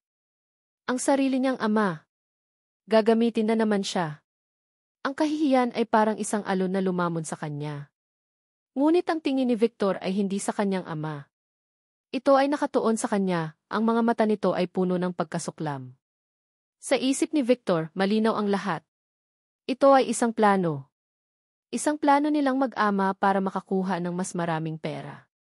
Ang pag-iyak niya kanina, ang takot niya, lahat ay isang palabas. So, ito pala ang plano niyo, bulong ni Victor, ang boses ay puno ng lason. Binitiwan nito ang kanyang braso at dahan-dahang pumalakpak, isang mabagal at sarkastikong palakpak. Magaling! Napakagaling na pag-arte. Hindi wala po akong kinalaman dito. Nautal na sabi ni Amara, ang mga luha ay muling namumuo sa kanyang mga mata. Wala kang kinalaman, tumawa si Victor, isang tawang walang saya. Pagkatapos mong magdrama kanina, biglang susulpot ang lasinggo mong ama para humingi ng pera. Huwag mo akong gawing tanga, Amara. Lumapit ito sa gate. Sa isang senyas ng kamay, pinatahimik nito ang kanyang ama. Kumuha ito ng isang makapal na pitaka mula sa bulsa ng kanyang pantalon. Dumukot ito ng isang makapal na pligo ng mga 1,000 piso at walang seremonyang inihagis ito sa mukha ni Rolando na parang naghahagis ng basura. Ang mga pera ay nagkalat sa lupa. Ayan, sigaw ni Victor. Ayan ang gusto nyo, hindi ba? Pera. Si Rolando ay mabilis na lumuhod at pinulot ang bawat piraso ng pera. Kinalimutan na ang lahat ng drama tungkol sa pagliligtas sa kanyang anak. Ang eksenang iyon ay isang patalim na tumusok ng direkta sa puso ni Amara. Binalingan siya ni Victor, ang mukha nito ay isang perpektong imahe ng pagkasuklam. Mag-ama nga kayo, sabi nito, ang bawat salita ay idinidiin. Parehong mukhang pera. Sapat na. Isang bagay sa loob ni Amara ang nabasag. Ang lahat ng takot, lahat ng sakit, lahat ng kahihiyan, lahat ay nagsama-sama at naging isang nag-aapoy na galit. Sa isang kilos na hindi niya inasahan mula sa sarili, itinaas niya ang kanyang kamay at sinampal si Victor DeMarco ng buong lakas. Iyahe! Ang tunog ay umalinggaw sa tahimik na driveway. Ang ulo ni Victor ay bahagyang tumagilid. Ang gulat ay malinaw na nakaguhit sa kanyang mukha, bago ito napalitan ng isang mas madilim at mas mapanganib na galit. Ngunit bago pa man ito makapagsalita, inunahan na siya ni Amara. Hayop ka, sigaw niya, ang mga luha ay malayang dumadaloy sa kanyang mga pisngi. Ang boses niya ay basag, ngunit puno ng isang tapang na ngayon lang niya naramdaman. Wala kang alam. Wala kang karapatang husgahan ako. Mahirap kami. Ibinenta ako ng sarili kong ama. Pero hindi ako katulad niya. Hindi ako magiging katulad niya. Tumingin siya kay Victor, ang kanyang mga mata ay nag-aapoy sa kabila ng mga luha. Ang lahat ng kanyang natuklasan, ang lahat ng kanyang pinagsama-samang hinala, ay lumabas sa isang salita. At lalong hindi ako katulad mo. Huminga siya ng malalim, hinugot ang lahat ng natitirang lakas. Sana hindi na lang kita nakilala. Mamamatay tao. Ang huling dalawang salita ay binitiwan niya na parang isang sumpa. Ang katahimikan na sumunod ay mas mabigat kaysa sa kulog. Ang mukha ni Victor ay nawalan ng kulay.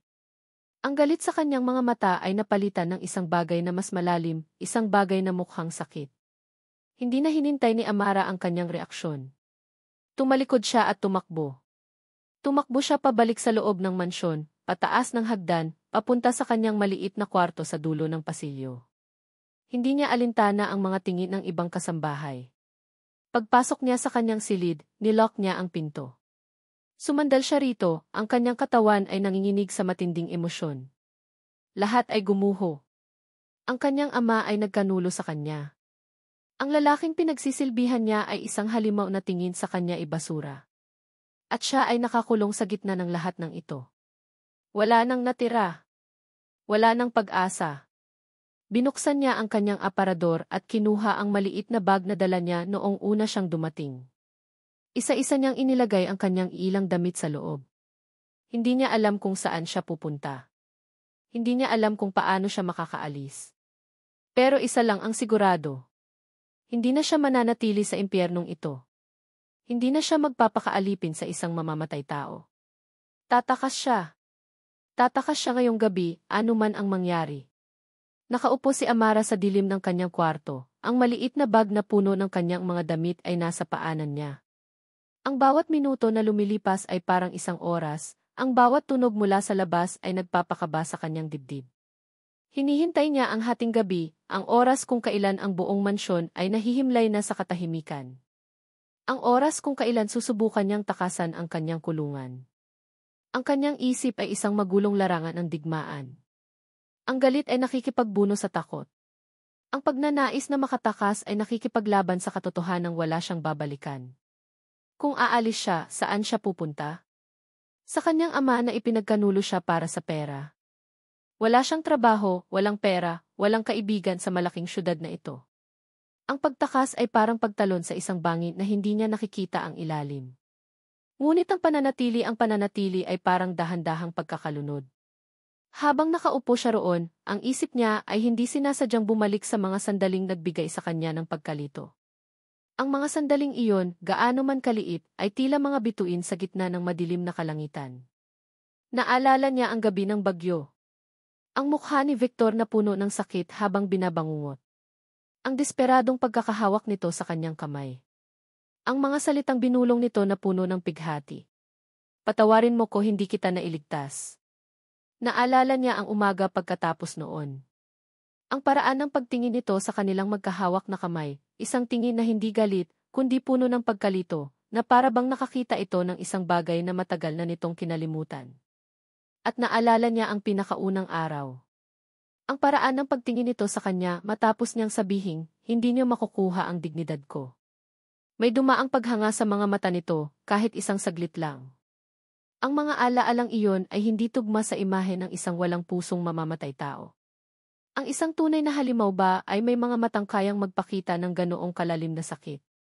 Ang isang tunay na mamamatay tao ba ay sising-sisi sa hindi niya nailigtas ang kanyang biktima?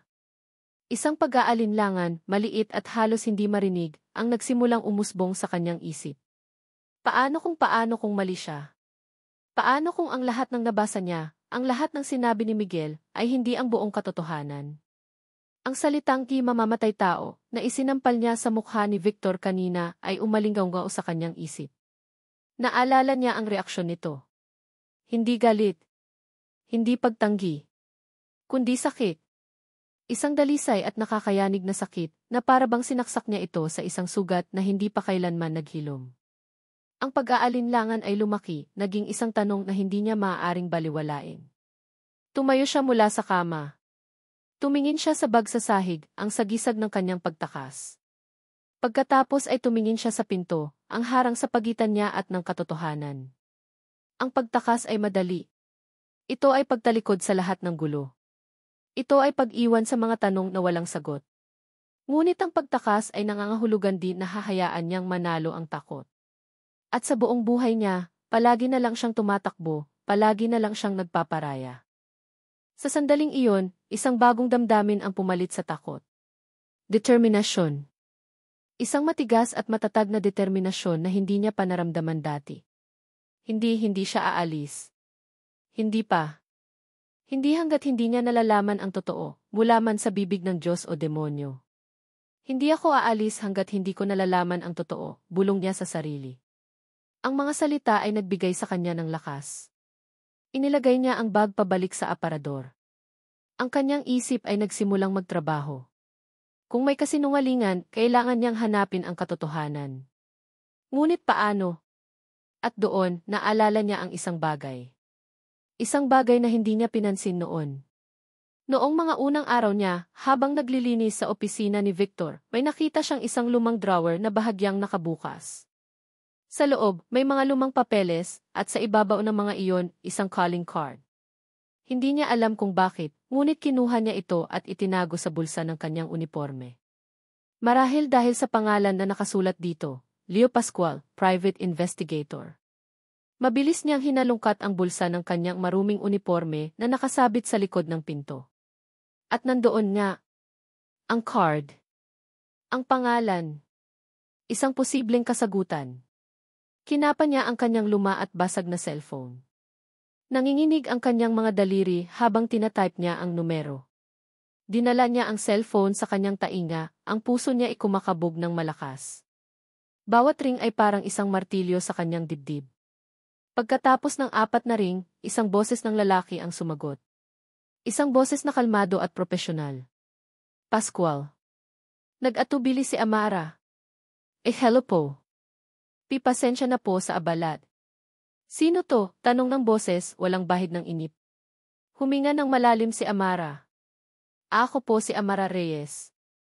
Nagtatrabaho po ako sa DeMarco Mansion. Narinig niya ang isang sandaling katahimikan sa kabilang linya na sinundan ng isang bahagyang pagbabago sa tono ng boses nito. Mas naging interesado. DeMarco Mansion. Anong may paglilingkod ko sa'yo, Miss Reyes? Gusto ko po sanang malaman ang totoo, sabi ni Amara, ang kanyang boses ay naging mas matatag. Gusto ko pong malaman ang totoo tungkol sa kaso ni Micaela Sandoval. Muli, katahimikan. Ngunit sa pagkakataong ito, alam ni Amara na nakuha niya ang atensyon nito. Bakit ngayon lang? Tanong ng investigador. Dahil ngayon lang po ako nagkaroon ng lakas ng loob na magtanong, sagot ni Amara, ang bawat salita ay totoo. Isang mahabang buntong hininga ang narinig niya mula sa kabilang linya. Miss Reyes, delikado ang pinapasok mo. Alam ko po, sabi ni Amara. Pero mas delikado po kung mananatili akong bulag.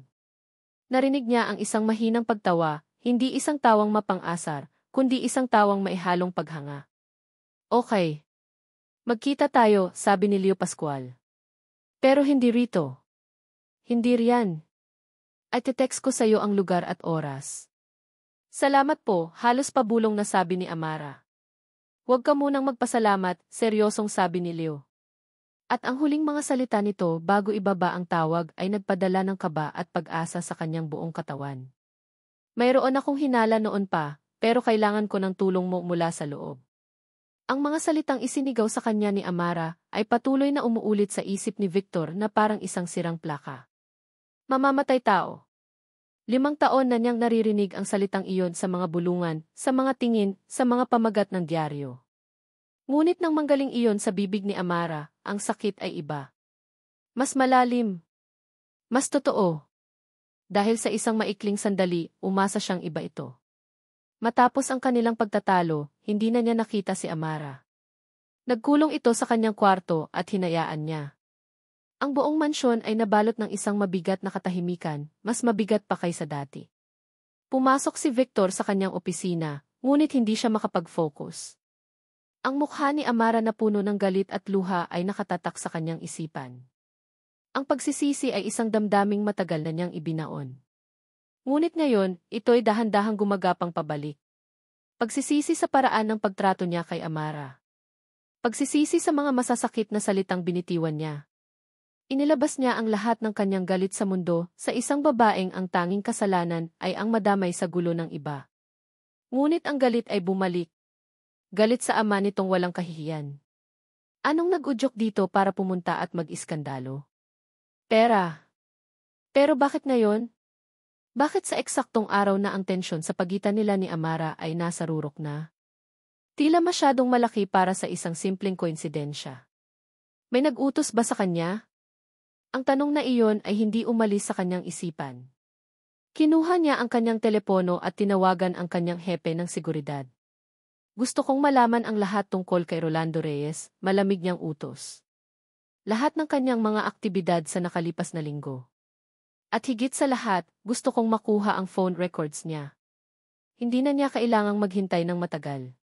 Si Victor DeMarco ay nakukuha ang lahat ng gusto niya. Kinagabihan, isang sobre ang iniwan sa kanyang mesa. Sa loob, naroon ang isang listahan ng mga tawag na pumasok at lumabas sa telepono ni Rolando Reyes. Mabilis na sinuri ng kanyang mga mata ang listahan.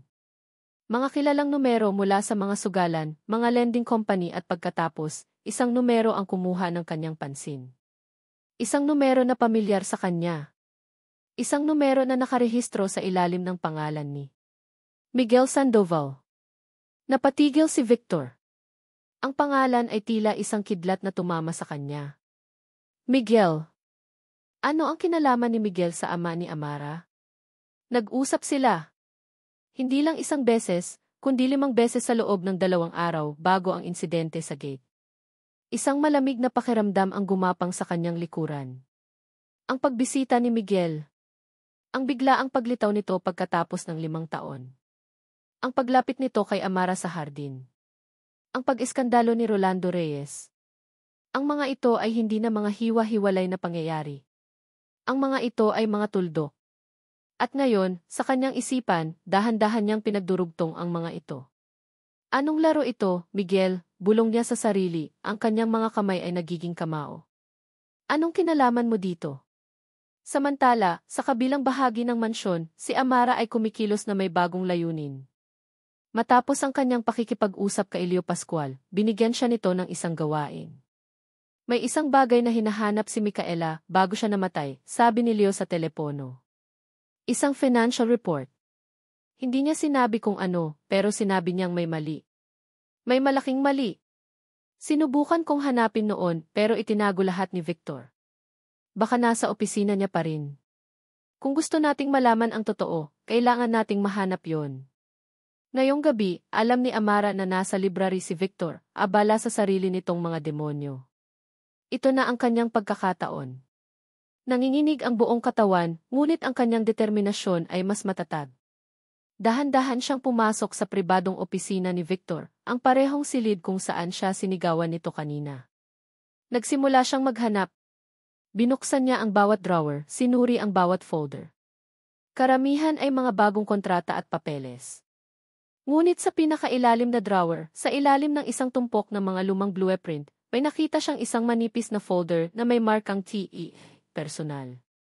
Micaela Sandoval. Binuksan niya ito. Ang laman ay ilang mga personal na sulat at isang financial report. May petsa ito na 1 linggo bago mamatay si Micaela. Sinimulan niyang basahin ang mga numero. Wala siyang masyadong alam sa accounting, ngunit may isang bagay na kumuha ng kanyang pansin. Isang malaking seksyon na may pamagat na Logistics and Acquisitions, Sandoval Division. At sa tabi ng isang napakalaking halaga, may isang maliit, halos hindi makitang marka. Isang question mark na isinulat gamit ang pulang tinta. Ang sulat kamay ni Micaela. Sandoval Division. Ang dibisyon na pinamumunuan ni Miguel Sandoval. Ang kanyang puso ay nagsimulang tumibok ng mabilis. Ito na ba iyon? Ito na ba ang piraso ng katotohanan na kanilang hinahanap? Kinuha niya ang kanyang cellphone para kunan ng litrato ang dokumento. Ngunit bago pa niya magawa iyon, biglang tumunog ang telepono. Silvio Pascual. Sinagot niya ito, ang boses niya ay pabulong. Hello? Ara, nahanap mo ba? Oo po, nanginginig niyang sagot. Financial report. May marka si Micaela sa division ni Miguel Sandoval. Narinig niya ang isang matalas na paghinga mula sa kabilang linya. Huwag kang aalis dyan. Kunan mo ng litrato. Bawat pahina. Ipadala mo sa akin ngayon din. Sige po. Nagmamadali niyang binuksan ang kamera ng kanyang telepono. Ngunit habang kinukunan niya ang unang pahina, naramdaman niya ang isang biglaang pagbabago sa hangin. Isang malamig na pakiramdam sa kanyang batok. Dahan-dahan niyang ibinaba ang kanyang telepono. Pag-angat niya ng kanyang ulo, ang kanyang puso ay tila huminto sa pagtibok. Sa may pintuan ng opisina, nakatayo si Miguel Sandoval. Wala na ang mabait at palakaibigang ngiti sa kanyang mukha. Ang naroon ay isang blankong ekspresyon, at ang kanyang mga mata, na minsan ay puno ng awa, ay ngayon ay kasing lamig ng yelo. Nakita nito ang folder sa kanyang kamay. Nakita nito ang cellphone. Alam nito. Ano nang nahanap mo, Ara? Tanong ni Miguel, ang kanyang boses ay kalmado, ngunit ang kalmadong iyon ay mas nakakatakot kaysa sa anumang sigaw. Nabitawan ni Amara ang cellphone. Bumagsak ito sa makapal na karpet ng walang tunog, ngunit sa kanyang pandinig, ang katahimikan ay kasing lakas ng isang pagsabog. Ang lalaking nasa harap niya, ang lalaking nagpakita sa kanya ng kabaitan, ang naging kaibigan niya sa gitna ng takot, ay isang estranghero. Ang kanyang mukha ay kalmado, ngunit ang kanyang mga mata ay walang buhay, na parang isang malalim at madilim na balon na walang ilalim. Sir Miguel T. Nautal niyang sabi, ang kanyang boses ay tila ninakaw ng takot. Dahan-dahang isinara ni Miguel ang pinto ng opisina. Ang tunog ng pag-click ng seradura ay isang hatol, isang selyo na nagkulong sa kanilang dalawa sa loob ng silid. Akala ko ba matalino ka, Amara, sabi ni Miguel, nagsimula itong maglakad palibot sa mesa, na parang isang mandaragit na pinapalibutan ang kanyang biktima. Sinabihan na kitang mag-ingat. Sinabihan na kitang huwag kang maghalungkat ng mga bagay na hindi para sa iyo. Pero katulad ka rin pala niya. Inya, pabulong niyang tanong. Ng kapatid ko, sagot ni Miguel, isang mapait na ngiti ang gumuhit sa kanyang labi. Si Micaela. Masyado siyang perpekto. Masyadong matuwid. Hindi niya kayang makakita ng kahit isang maliit na dumi na hindi niya lilinisin. Huminto ito sa harap ng mesa, kinuha ang isang silver na letter opener, at pinaglaruan ito sa kanyang mga daliri, ang talim nito ay kumikinang sa ilalim ng ilaw. Hindi ko naman gustong mangyari iyon, alam mo ba, patuloy niya, ang kanyang boses ay naging isang kalmadong pagkukwento na lalong nagpatindig ng balahibo ni Amara. Kailangan ko lang ng pera. Ang kumpanyang ito, napakalaki. Ang isang maliit na porsyento lang, hindi na nila mapapansin. Pero napansin niya. Si Micaela, palagi niyang napapansin. Napaatras si Amara hanggang sa mapasandal siya sa malamig na pader sa likod niya. Ang bawat salita ni Miguel ay isang piraso ng yelo na tumutusok sa kanyang balat, pinapamanhid siya sa takot. Nag-usap kami ng gabing iyon dito mismo sa mansyon. Nakita niya ang isang ledger na hindi ko na itago ng maayos. Nagmakaawa ako sa kanya. Kapatid niya ako. Ngunit ang sabi niya, ang tama ay tama at ang mali ay mali. Sasabihin daw niya kay Victor. Ang hawak ni Miguel sa letter opener ay humigpit, ang kanyang mga buto sa daliri ay namuti. Si Victor. Palaging si Victor. Ang perpektong si Victor. Ang lalaking kumuha sa atensyon ng lahat, pati na ng sarili kong kapatid. Napupuot ako sa kanya. Itinulak ko siya, pag-amin ni Miguel, ang kanyang mga mata ay biglang nag-apoy sa isang matingkad na alaala. Hindi para saktan para lang patigilin siya sa pagsasalita. Para matauhan siya. Ngunit nawalan siya ng balanse. Tumingin ito kay Amara, at sa isang saglit, nakita niya ang isang batang lalaking natatakot at nalilito. Tumama ang ulo niya sa gilid ng hagdan. Ang daming dugo, Ara. Hindi ko sinasadya. Ang pag-amin ay hindi nagdulot ng awa kay Amara. Ito'y nagdulot ng mas matinding takot, dahil ang lalaking nagsasabing hindi niya sinasadya ay ang parehong lalaki na ngayon ay maihawak na patalim. At nang makita ko siyang nakahandusay doon, patuloy ni Miguel, ang kanyang boses ay muling naging malamig at kalkulado. Naisip ko ito na ang pagkakataon ko. Para matakpan ang pagnanakaw ko. At para mapahamak si Victor. 2 ibon sa isang bato. Lumapit ito sa kanya, ang bawat hakbang ay mabagal at sinadya. At ngayon, alam mo na. Katulad ng mahal kong kapatid. At alam mo ba kung anong ginagawa sa mga taong masyadong maraming alam? Itinaas nito ang letter opener, ang dulo nito ay kumikinang na parang isang pangil. Victor. Nakatitig si Victor sa pangalang Miguel Sandoval sa phone records. Ang kanyang utak ay mabilis na nag-ugnay ng mga pangyayari. Ang pagbisita. Ang paglapit kay Amara. Ang paggamit sa ama nito. Isang laro. Isang masalimuot at maruming laro. Ngunit para saan? Biglang nagring ang kanyang telepono. Isang numero na hindi niya inaasahan. Leo Pascual. Agad niya itong sinagot. Victor. Ang boses ni Leo ay hindi nakalmado. Ito'y apurado at puno ng panganib. May problema tayo. Anong problema? Mabilis na tanong ni Victor, tumayo siya mula sa kanyang upuan. Si Amara. Nasa opisina mo siya. Nahanap niya ang report. Pero nandoon si Miguel. Narinig ko ang boses niya bago naputol ang linya. Victor, kailangan mong pumunta roon ngayon. Isang malamig na takot ang bumalot kay Victor, isang takot na hindi niya naramdaman para sa sarili, kundi para kay Amara. Ang takot na iyon ay mabilis na napalitan ng isang nag-aalab na galit. Ang lahat ay biglang luminaw. Ang pagiging suspect niya. Ang pagkasira ng buhay niya. Ang 5 taon ng impyerno. Lahat dahil kay Miguel. Pumunta na kayo, sigaw niya sa telepono habang tumatakbo na siya palabas ng library. Ipadala mo ang mga pulis. Ngayon na. Hindi na niya hinintay ang sagot. Ang tanging nasa isip niya ay ang makarating sa opisina. Ang bawat pasilyo ay tila humaba, ang bawat segundo ay tila 1 oras. Ang imahe ni Amara, takot at mag-isa kasama si Miguel, ang nagtulak sa kanya. Hindi na niya hahayaang may isa na namang masaktan sa ilalim ng kanyang bubong. Hindi na ulit. Narating niya ang pinto ng kanyang opisina. Nakalock. Walang pag-aalinlangan, ginamit niya ang kanyang balikat at buong lakas na sinipa ang pinto. Boom! Ang pinto ay bumukas ng malakas, ang kahoy sa paligid ng seradura ay nabasag.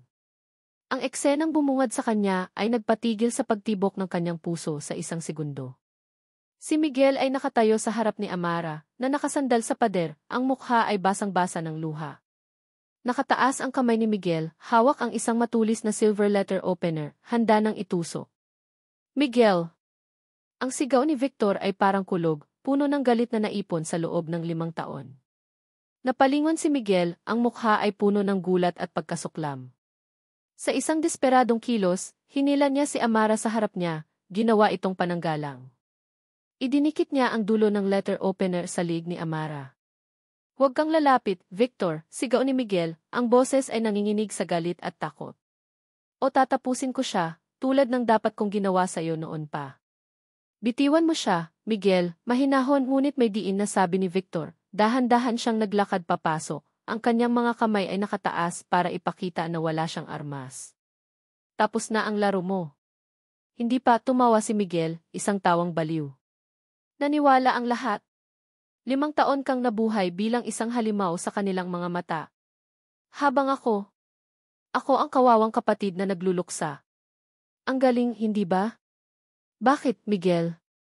Bakit mo ginawa iyon sa sarili mong kapatid? Tanong ni Victor, sinusubukang bilhin ang oras, ang kanyang mga mata ay hindi inaalis kay Amara, sinusubukang iparating dito na manatili itong kalmado, na nandito na siya. Dahil sa'yo, sagot ni Miguel. Dahil palagi ka na lang ang bida. Ang perpekto. Ang minamahal niya. Samantalang ako lang ang kapatid. Ang anino. Ninakawan ko ang kumpanya mo. At dapat lang sa'yo yan. Ngunit natuklasan niya. Ang santa-santitang si Micaela, sasabihin niya sa'yo. Sinira niya ang lahat. Habang nagsasalita si Miguel, dahan-dahang lumalapit si Victor. Ang atensyon ni Miguel ay nahahati sa pagitan niya at ng alaala ng kanyang galit. Ito na ang pagkakataon. Sa isang mabilis na kilos na hindi inaasahan ni Miguel, sinipa ni Victor ang isang maliit na mesa sa gilid, itinulak ito papunta sa mga binti ni Miguel. Nawala ng balanse si Miguel. Sa isang segundong iyon ng pagkakataon, itinulak ni Amara ang braso nito palayo at tumakbo sa likuran ni Victor, hinawakan ng mahigpit ang kanyang damit na parang isang batang natatakot. Kasabay noon, ang mga sirena ng pulis ay nagsimulang marinig sa labas, palakas ng palakas, isang tunog ng paparating na hustisya. Nang makita ni Miguel na wala na siyang takas, isang hitsura ng ganap na pagkatalo ang gumuhit sa kanyang mukha. Itinapon niya ang letter opener at sumugod kay Victor, hindi para manakit, kundi para manuntok na parang isang batang nagwawala. Ngunit sinalubong siya ni Victor. Hindi ng suntok, kundi ng isang yakap. Isang mahigpit na yakap na pumigil sa kanyang mga braso. Tapos na, Miguel, bulong ni Victor sa tainga ng lalaking minsang naging kaibigan niya, ang lalaking sumira sa kanyang buhay. Tapos na. Dumating ang mga pulis, kasama si Leo Pascual. Agad nilang pinusasan si Miguel na hindi na nanlaban, ang katawan ay tila nawalan na ng lakas. Habang dinadala siya palabas, tumingin siya kay Victor, ang kanyang mga mata ay puno ng luha at pagkasuklam. Nang mawala na sila, ang opisina ay biglang naging napakatahimik. Ang natira na lang ay silang dalawa. Si Victor at si Amara. Dahan-dahang humarap si Victor sa kanya. Ang kanyang mukha ay puno ng mga emosyon na hindi pa nakikita ni Amara dati, pagsisisi, pasasalamat, at isang malalim na sakit. Nakita niya ang takot na nananatili pa rin sa mga mata ni Amara, ngunit nakita rin niya ang isang bagong bagay, pag-unawa. Nanginginig pa rin, binitiwan ni Amara ang damit nito. Victor. Halos pabulong niyang sabi. Hindi sumagot si Victor. Sa halip, ginawa niya ang isang bagay na nagpatigil sa mundo ni Amara. Ikinulong niya ang mukha nito sa kanyang mga palad at dahan-dahang yakap siya. Isang yakap na hindi marahas, hindi possessive. Isang yakap na puno ng ginhawa, ng paghingi ng tawad at ng pasasalamat. Naramdaman ni Amara ang bigat ng katawan nito na sumasandal sa kanya, na para bang sa wakas, pagkatapos ng 5 taon, pinayagan na nito ang sarili na manghina. Iniligtas mo ko, Ara, bulong ni Victor sa kanyang buhok, ang boses ay basag. Sa lahat ng paraan, iniligtas mo ko. Lumipas ang ilang buwan. Ang iskandalo na yumanig sa alta sosyedad ay dahan-dahang humupa, napalitan ng mga bagong chismis at mga bagong headline. Si Miguel Sandoval ay napatunayang nagkasala at hinatulan ng habang-buhay na pagkakakulong. Ang pangalan ni Victor De Marco ay ganap na nalinis, ngunit ang mga peklat ng nakaraan ay nanatili, hindi sa mga pahayagan, kundi sa puso ng mga taong nasangkot. Ang mansyon, na dating isang malamig at madilim na lugar, ay tila unti-unting nagkakakulay. Ang ipinagbabawal na West Wing ay muling binuksan. Ang malaking larawan ni Micaela ay naroon pa rin, ngunit ngayon, sa tabi nito, may mga sariwang puting bulaklak, isang simbolo ng pag-alala at pagpapatawad, hindi na ng pighati. Si Amara ay hindi na nagsusuot ng kulay abong uniforme. Nakatira pa rin siya sa mansyon, ngunit hindi na bilang isang katulong.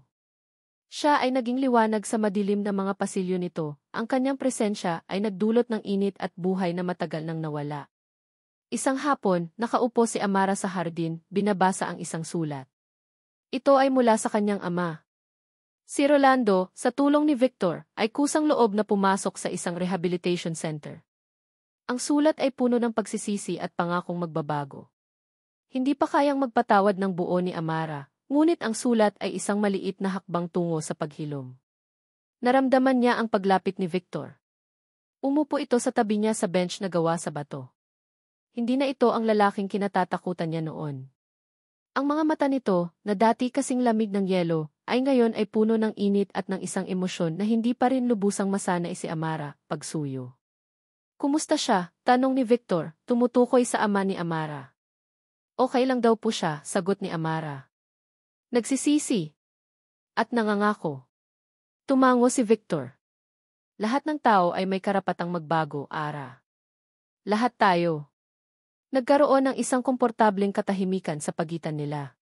Pinanood nila ang paglubog ng araw, ang kalangitan ay nagiging kulay kahel at rosas. Pagkatapos ng ilang sandali, may inilabas si Victor mula sa kanyang bulsa. Isang pamilyar na papel, nakatupi ng maayos. Ang kontrata. Ang kontratang gumapos sa kanya sa lugar na ito. Inabot ito ni Victor sa kanya. Para sa'yo. Kinuha ito ni Amara, ang puso niya ibahagyang kumabog. Tiningnan niya si Victor, nagtatanong ang kanyang mga mata. 5 taon ang nakasulat dyan, sabi ni Victor, isang maliit na ngiti ang sumilay sa kanyang mga labi. Pero sa tingin ko, sobra-sobra na ang naging bayad mo. Tumingin siya ng diretso sa mga mata ni Amara. Tapos na ang utang mo, Ara. Malaya ka na. Ngumiti siya, ngunit may halong lungkot.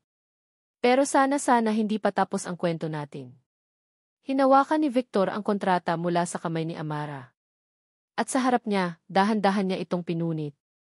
Pinunit niya ito sa gitna, pagkatapos ay sa gitna ulit, hanggang sa maging maliliit na piraso na lamang ito. Kinuha ng hangin ang mga piraso ng papel, isinasayaw ang mga ito palayo, kasama ang lahat ng sakit at pait ng kanilang nakaraan. Naramdaman ni Amara ang mga luhang namumuo sa kanyang mga mata. Luha ng kalayaan. Luha ng pasasalamat. Victor. Nelday, sabi ni Victor. Hinawakan nito ang kanyang kamay. Ang init ng palad nito ay nagbigay ng kuryente sa kanyang buong katawan. May isa pa. Dahan-dahan, sa parehong hardin kung saan minsan siyang sinigawan nito, lumuhod si Victor DeMarco sa harap niya. Mula sa kanyang bulsa, kinuha niya ang isang maliit na itim na kahon. Binuksan niya ito, at sa loob, isang simpleng singsing na may isang maliit, ngunit napakakinang na diamante ang nagliwanag sa ilalim ng papalubog na araw. Napasinghap si Amara, napatakip ng bibig ang kanyang mga kamay. Amara Reyes, sabi ni Victor, ang boses niya ay basag sa emosyon. Noong una tayong nagkita, sinabi kong pagmamay-ari ko ang buhay mo. Iyon ang pinakamalaking kasinungalingan at pagkakamali sa buhay ko. Ang totoo, mula nang dumating ka, ikaw ang dahan-dahang umangkin sa puso ko. Huminga ito ng malalim. Hindi na kita pagmamay-ari, Ara. Pero gusto kong hilingin na sana, payagan mo akong maging kabiyak ng puso mo habang buhay. Pakasalan mo ko. Ang tanong ay nakabitin sa hangin, mas maganda pa kaysa sa amoy ng mga rosa sa paligid nila. Ang mga luha ni Amara ay malayang tumulo, ngunit ngayon, ang mga ito ay luha ng purong kaligayahan. Wala nang takot. Wala nang pag-aalinlangan. Bulong niya. Victor. Pakakasalan kita. Isinuot ni Victor ang singsing sa kanyang daliri. Perpekto ang sukat. Tumayo ito at niyakap siya ng mahigpit, at sa pagkakataong iyon, sa gitna ng hardin, hinalikan niya ito. Isang halik na naglalaman ng lahat ng kanilang pinagdaanan, ang sakit, ang paghilom, ang pagpapatawad, at ang isang pag-ibig na sinubok ng panahon at tadhana. Ang kanilang kasal ay simple lang, ginanap sa parehong hardin. Ang mga bisita ay iilan lamang, si Manang Elida, na lumuluha sa isang sulok, si Elio Pascual, na nakangiti na parang isang mapagmataas na ama, at ilang tapat na kasambahay. Habang naglalakad si Amara patungo kay Victor, suot ang isang simpleng puting bestida, nakita niya ang lalaking magiging asawa niya. Ang lalaking minsang naging impyerno niya, ngunit ngayon ay ang kanyang kanlungan. Ang kanyang langit. Nang gabing iyon, magkayakap silang nakatayo sa balkonahe ng kanilang silid, nakatingin sa kalangitan na puno ng mga bituin. Hinawakan ni Victor ang kanyang kamay, ang singsing sa kanyang daliri ay kumikinang. Handa ka na ba para sa ating bagong simula? Tanong ni Victor, ang kanyang boses ay puno ng pag-asa. Ngumiti si Amara, isinandal ang kanyang ulo sa balikat nito, at tiningnan ang walang hanggang kalangitan. Sagot niya, ang kanyang puso ay puno ng kapayapaan at pag-ibig. Handang-handa na. At dito nagtatapos ang kwento ni na Amara at Victor, isang kwentong isinulat ng tadhana, sinubok ng kasinungalingan, at pinagtibay ng pag-ibig na natagpuan sa gitna ng kadiliman. Sa bawat isa sa inyo na sumubaybay, na nag-abang, na nakiiyak at nakingiti sa kanilang paglalakbay, mula sa kaibuturan ng aking puso, maraming salamat. Ang pagsulat sa kwentong ito ay isang paglalakbay din para sa akin. Bawat kabanata ay isang hamon na buuin ang isang mundo, kung saan ang pag-asa ay tila napakalayo, ngunit ang liwanag ay pilit pa ring sumisikat. Naramdaman ko ang takot ni Amara, ang bigat na pasa ni Victor, at ang init ng kanilang pag-ibig na dahan-dahang nabuo. Higit sa lahat, ang kwentong ito ay isang paalala. Isang paalala na ang bawat isa sa atin ay may daladalang mga peklat mula sa nakaraan. Ngunit ang mga peklat na ito ay hindi dapat maging hadlang para tayo ay magmahal at maging maligaya. Ito ay isang paalala na ang tunay na pagpapatawad ay hindi lamang para sa iba, kundi para na rin sa ating mga sarili. At ang pinakamahalaga, ito ay isang paalala na sa kabila ng pinakamadilim na gabi, palaging may darating na umaga, isang bagong simula na puno ng pag-asa. Sana ay mayroong isang piraso ng kwento ni na Amara at Victor na nanatili sa inyong mga puso. Ngayon, nais ko namang marinig ang inyong kwento. Ano ang inyong naramdaman? Aling bahagi ang pinakatumatak sa inyo? Huwag po kayong mag-atubiling iwan ang inyong mga komento sa ibaba. Ang inyong mga salita ay ang siyang nagbibigay buhay at inspirasyon sa mga manunulat na tulad ko. Hanggang sa ating muling pagsasama sa susunod na kwento. Muli, maraming salamat po sa inyong walang sawang pagsuporta.